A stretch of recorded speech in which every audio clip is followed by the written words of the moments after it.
বিসমিল্লাহির রহমানির রহিম। আজকে একটা গল্প বলি। ছোটবেলা যখন আমি স্কুলে পড়তাম, তখন আমার একটা বন্ধু ছিল।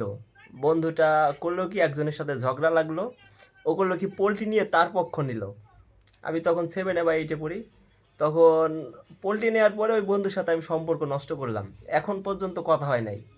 এই 2026 সালে আসার পরে আপনার এই যে পাকিস্তান যেমন বাংলাদেশের বন্ধু, বাংলাদেশ বিশ্বকাপ না খেললে পাকিস্তান খেলবে না, এই সেই আবিজাবি কত কথা শোনা গেল। যখন আজকে বাংলাদেশ বিশ্বকাপ টি-20 থেকে বাদ পড়লো, তখন পাকিস্তান কিন্তু ঠিকই দল ঘোষণা করেই খেললো। তাই বলতেছি, বন্ধু বান্ধব মনে করেন যে যাই হোক, নিজের যদি কিছু না থাকে, নিজের আপন বলতে কিছু নাই। আর যতই পিছনে পিছনে মানুষ বন্ধু বন্ধু করুক, আসলে এরা আসলে বন্ধু না। তাই নিজেকে নিজের পথটা ধরে রাখতে হবে। যাই করি আর না করি চিন্তা ভাবনা করে করতে হবে। মাথায় রাখবেন।